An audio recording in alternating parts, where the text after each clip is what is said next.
What is up, gunfighters? Just a fun episode today. Maybe useful if you're in the market, but maybe just a cool thing to remember.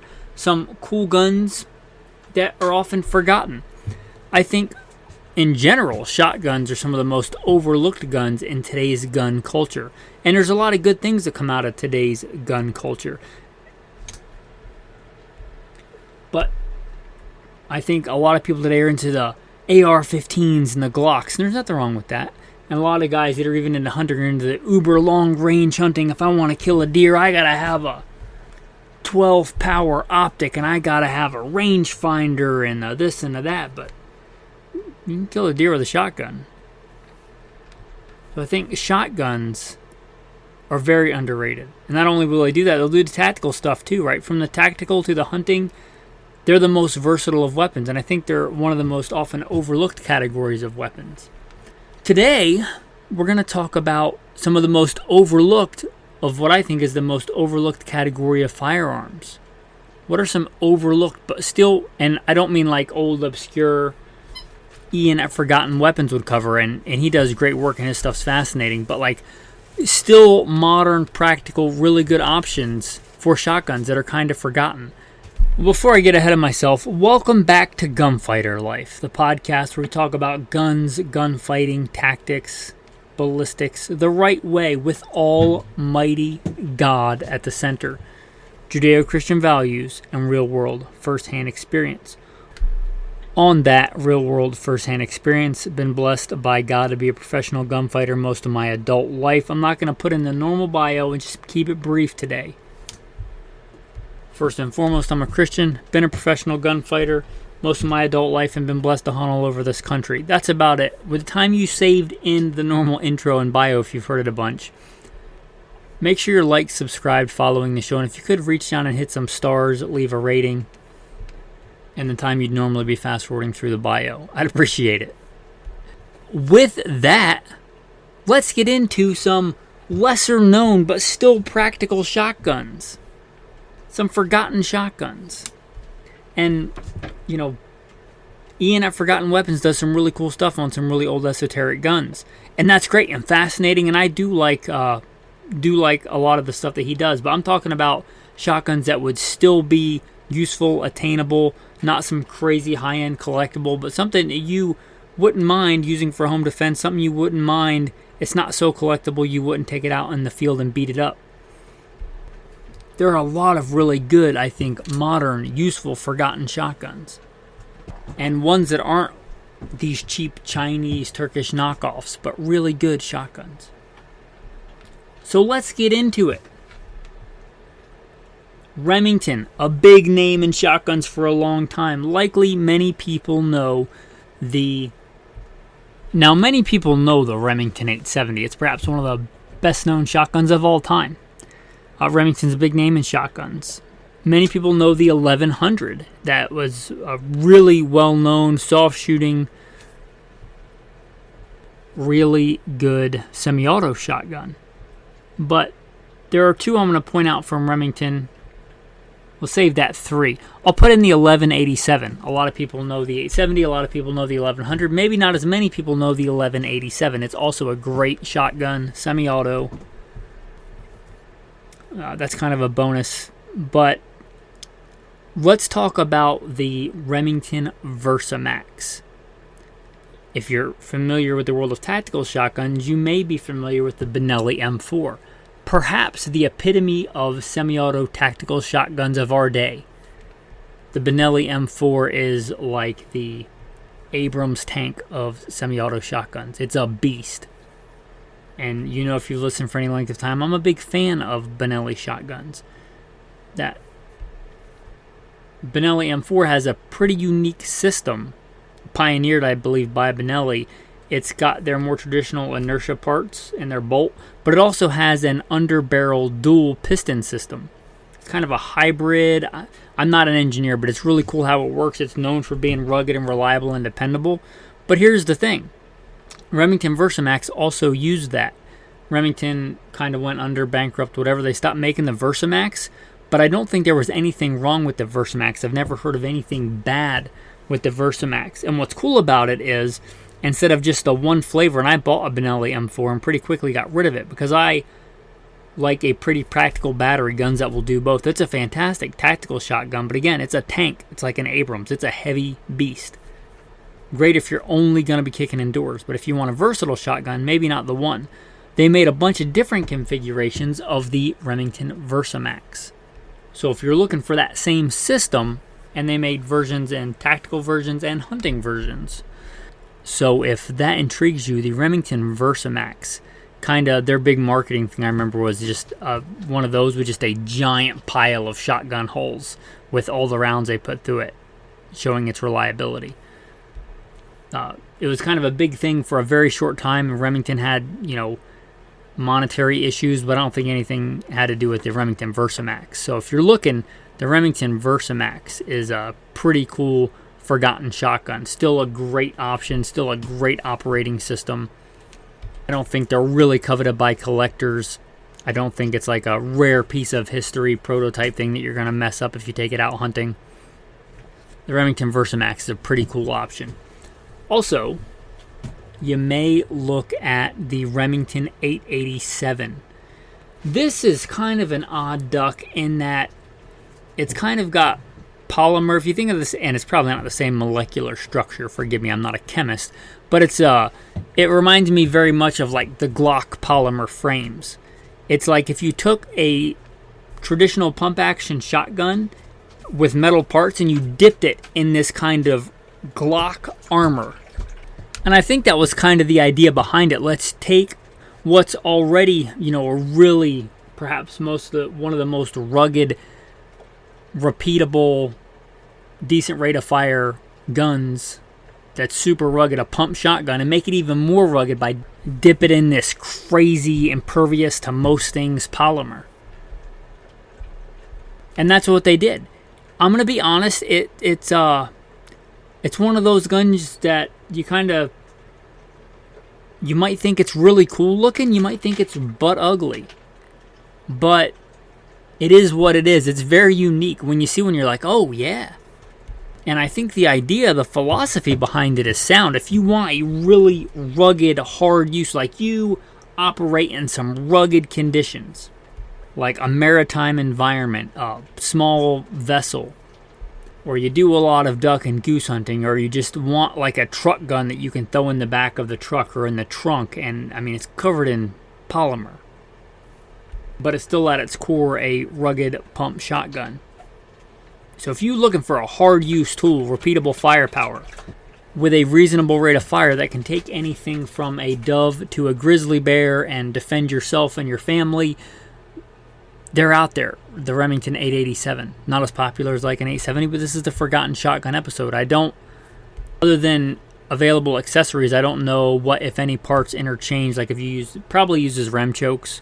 You might want to double check that, but I don't know if it uses, let's say, the same mag tube extensions or stuff like that. But if you just want a rugged, reliable pump shotgun and you see one of these, they're pretty cool. Real cool design, cool idea. I haven't heard of any problems with them. And these aren't new guns. These are guns that came and went quite a while ago, maybe 20 years ago. But they're really cool. And they're kind of forgotten, but they're still beasts, still workhorses. So if you see one of those, you might want to pick it up. And again, that's the Remington 887. Now, one shotgun that's not forgotten, the first semi-auto shotgun, kind of invented the category of semi-auto shotguns.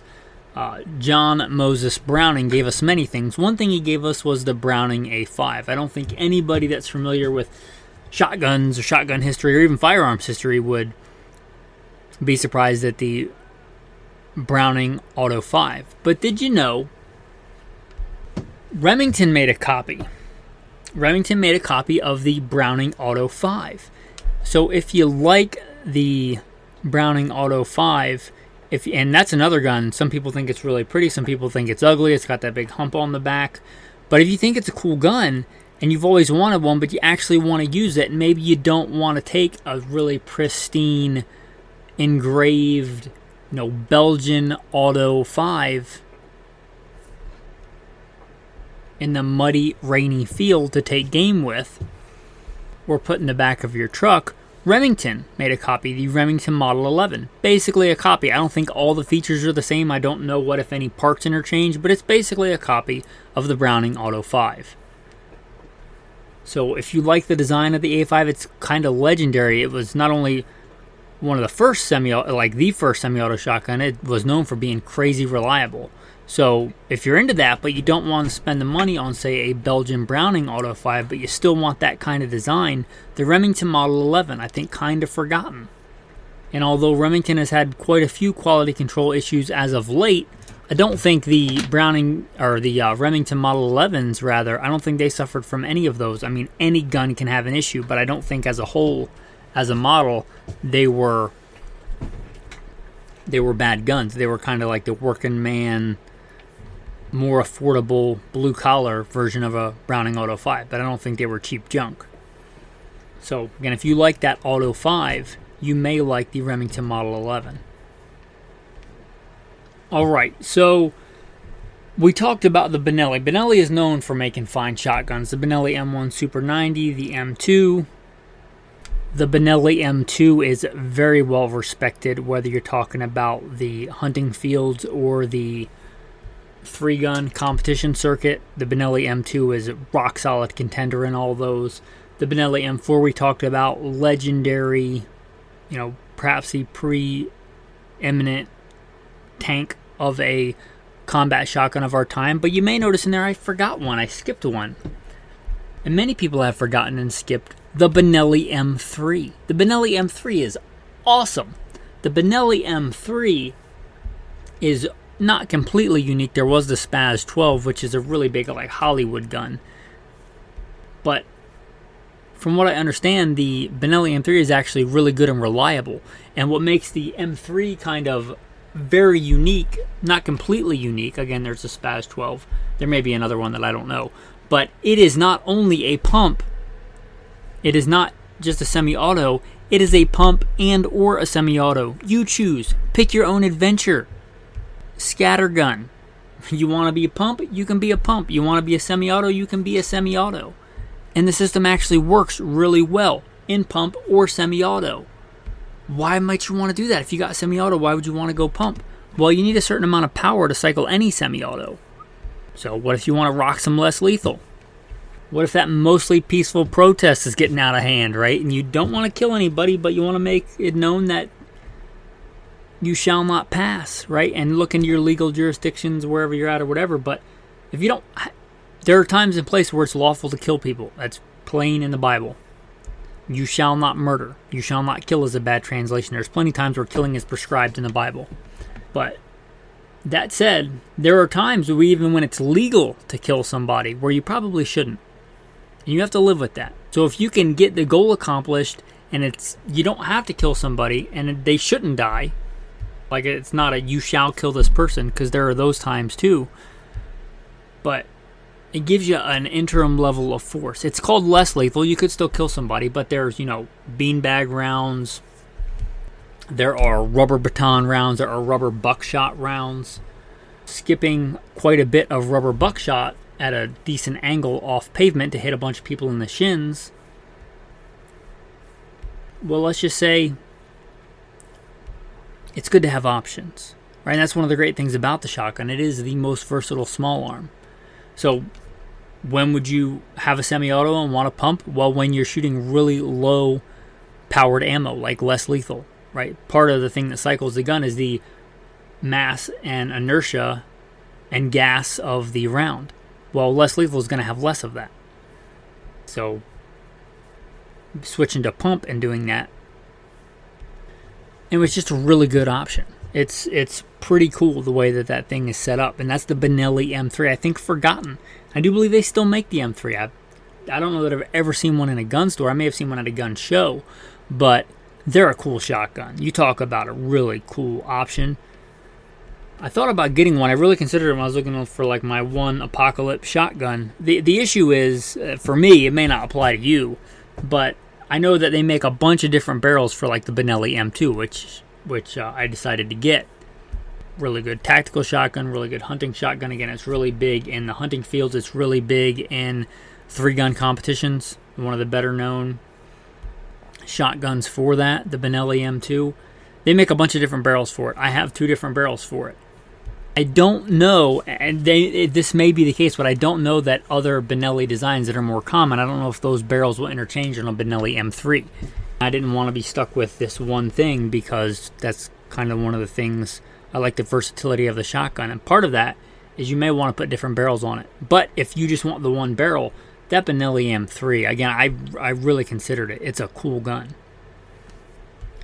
Now, Winchester. Winchester's got some legendary shotguns, the Model 12.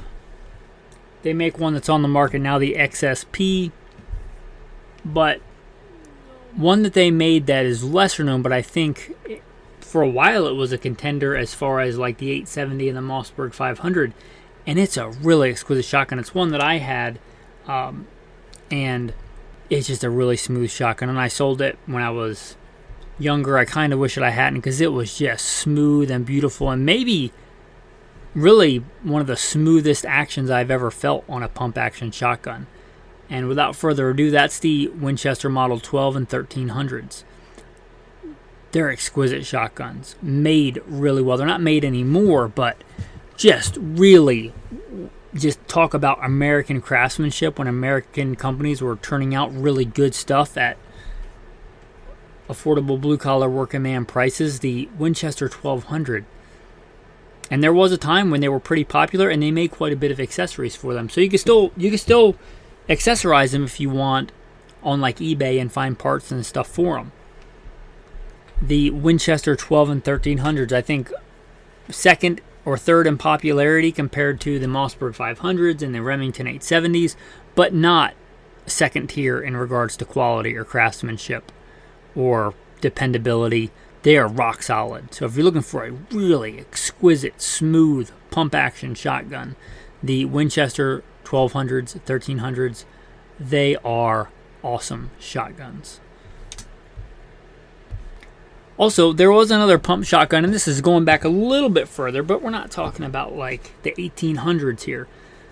These were made and popular, well, let's put it this way. When I was LAPD, our main thing that we used was the Remington 870. It was a standard issue in our police cruisers. But there was another pump shotgun that we had in inventory, and that was the Ithaca Model 37.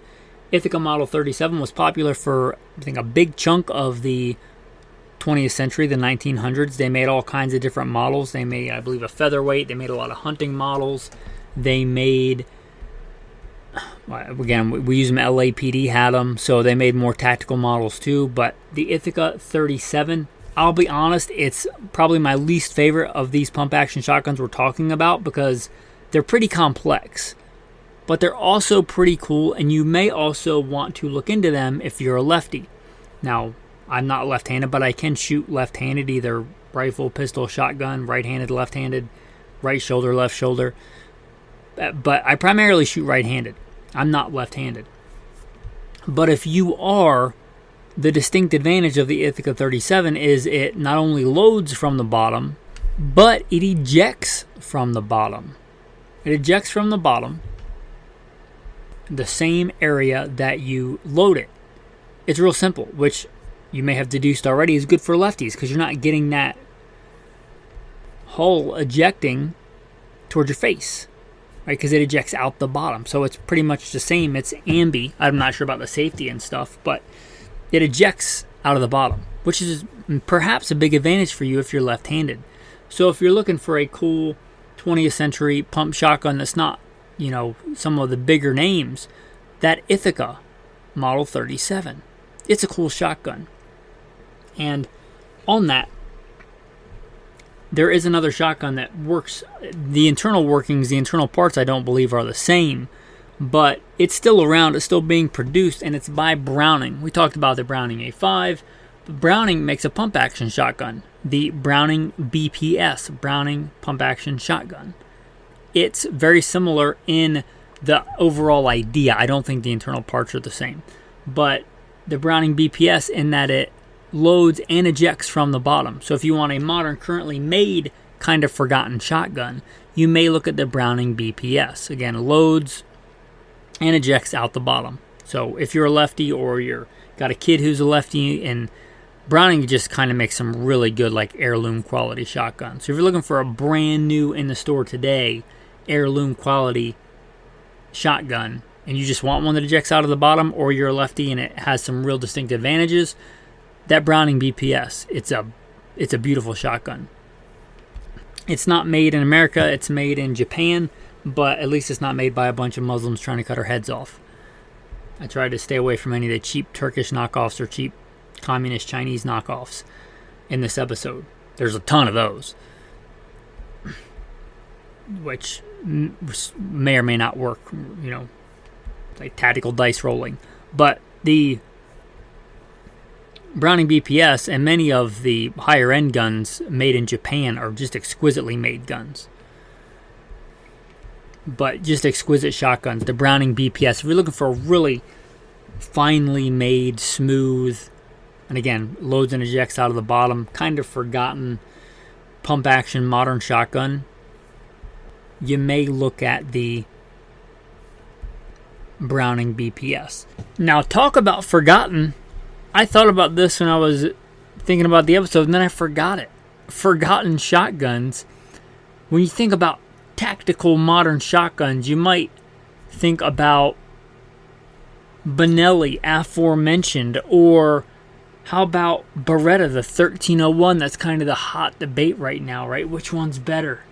If you're wondering right now, I'm on Team Benelli because I like the inertia system for like apocalypse type stuff. You're talking about CONUS police operations or 3-gun. Gas guns do shoot softer, but I like the Benelli inertia system better. Anyway, there is another, the FN-SLP. The FN-SLP is a good modern tactical combat shotgun. FN is known kind of for a lot of really good tactical guns. The FN SCAR. FN makes guns for the military, a lot of guns for the U.S. military, and many other military contracts. But they also still list on their website the FN SLP. I haven't seen one in a minute, but they still list them. They list the tactical and the competition. So if you are in that Beretta Benelli camp, but you maybe want something different, or know that there's another contender, really top tier manufacturer, like world-class firearms that makes a combat shotgun. Again, the FN SLP, modern semi-auto shotgun. And kind of the ones that I'm going to close on is not one single model, but it's kind of a family. And now, this entire genre of bolt-action general-purpose shotgun.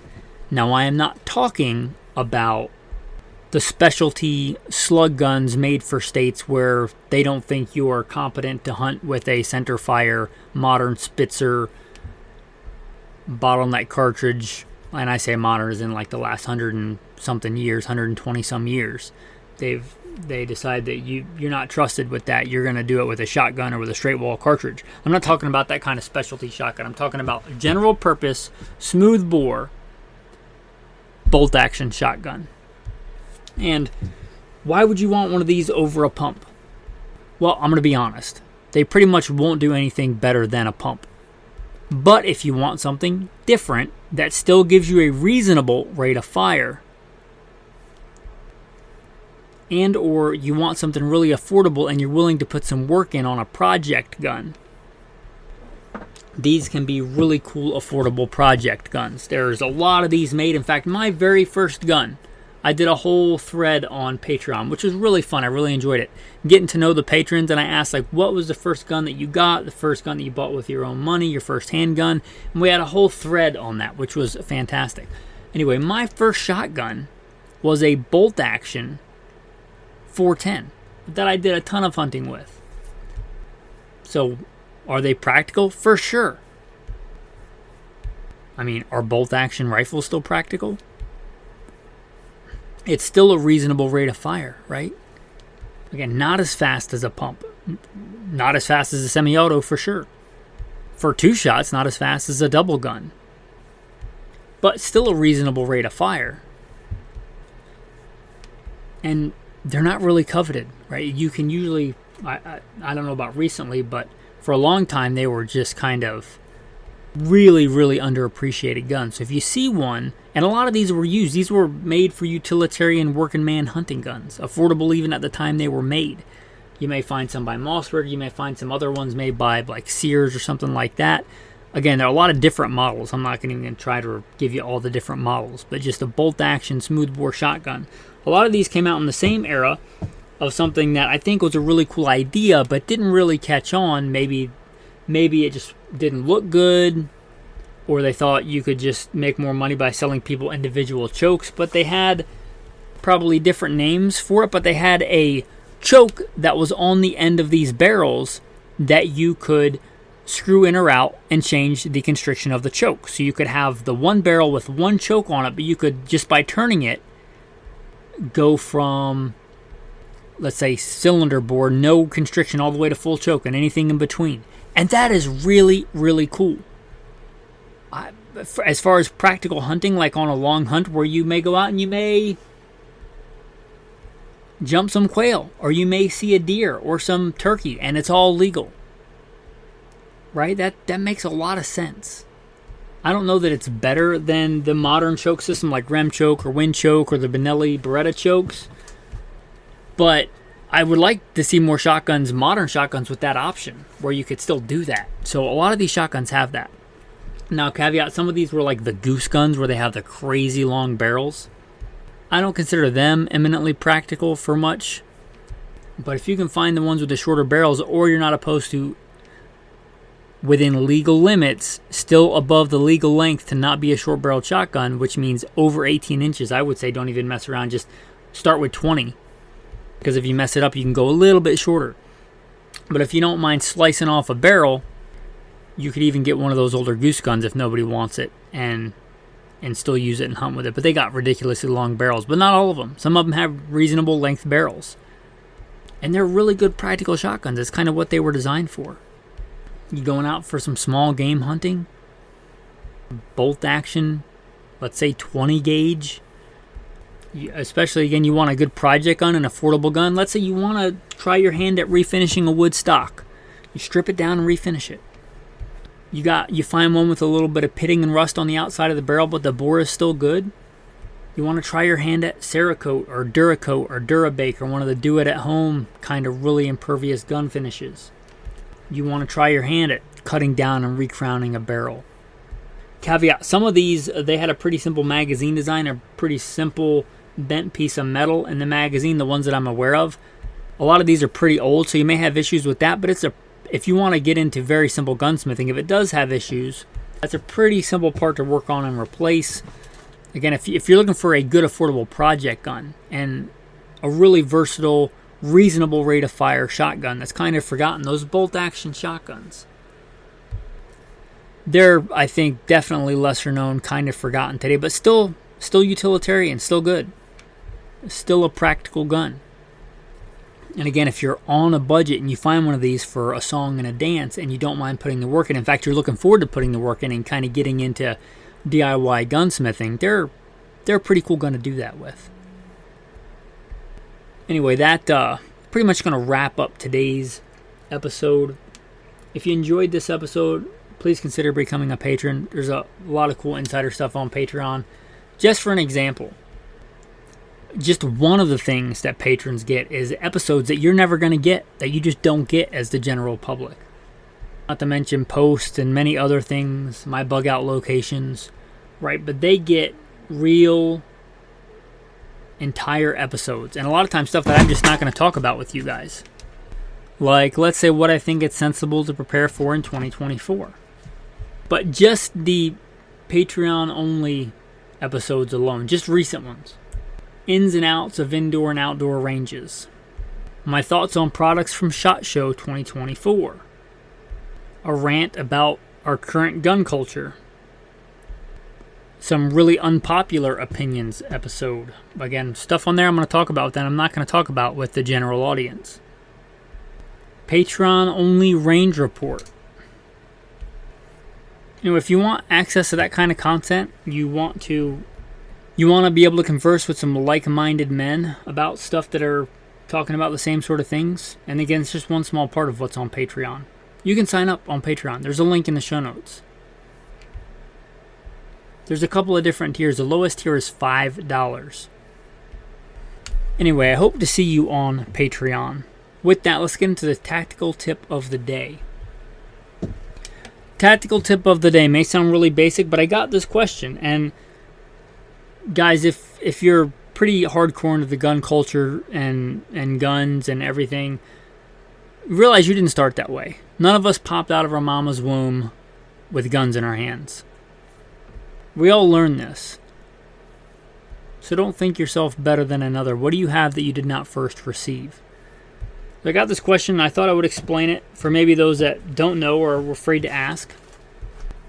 The difference between rimfire and centerfire, because somebody was confused about hunting regulations and they thought they had to put a plug in their .22 rifle trying to get into hunting, which I applaud them for, but centerfire versus rimfire.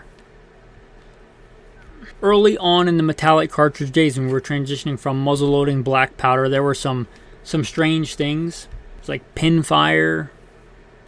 And one of the things was they would take the priming compound and put it in the rim, which is a rim fire. The fire was produced in the rim of the cartridge, a rim fire. Later, I think they decided that it was better for many reasons to go to center fire. If you look at most rounds in the back, you'll see a primer, a little circle. That's where the firing pin hits. That's what we call a center fire. The fire comes from the center. It's a center fire. But the .22 was already pretty well established, and it's cheaply made, and there were so many of them, I guess they figured that it didn't really make sense. We'll just leave that as a rim fire. So pretty much the only common rim fires you're going to see today, there are some older ones like, 44 Henry rimfire, I think. But for modern rimfire, when you hear the term rimfire, they're usually talking about .22 long rifle, but there are some other small rimfire cartridges. And this is not all of them, but like .22 short, .22 long rifle, 17 Mach 2, 17 HMR, .22 Magnum. These are common rimfire rounds. If you look at the back, there is no discernible primer in the center. The firing pin actually puts a dent in the rim, the outside edge of the back of that cartridge. It's a rim fire round. So for those of you that didn't know that or didn't kind of know the development of it, now you do. That's your tactical tip of the day. Your tactical verse of the day. As iron sharpens iron, so one man sharpens the countenance of his friend. That's something that came up over and over again. It comes up over and over again, but especially today in the Patreon group chat. We have our own little chat where we talk about a lot of stuff, Bible verses, guns. But that's a good one. As iron sharpens iron. That's part of, you probably know about Alpha Male podcast, so that's part of being a good man, is not tearing other men down, but building other men up, helping other men be better. If you were blessed with a talent, a skill, and ability, it wasn't for you to hoard. It was for you to share and bless others with. So one of the reasons I do the podcast, I don't do it for me. I gave up a pretty decent income to do this podcast. And it's not exactly making it rain. And I'm not complaining. I'm just saying, I don't do this podcast for me. I do it for you guys. I do it to serve you guys. The knowledge, the skills, the abilities, the fact that God allowed me to survive many dicey encounters as a professional gunfighter, I hope to use that to help you guys, as iron sharpens iron. So let's make sure that we're helping other men stay sharp and be sharp. With that, thanks for listening and have a blessed day.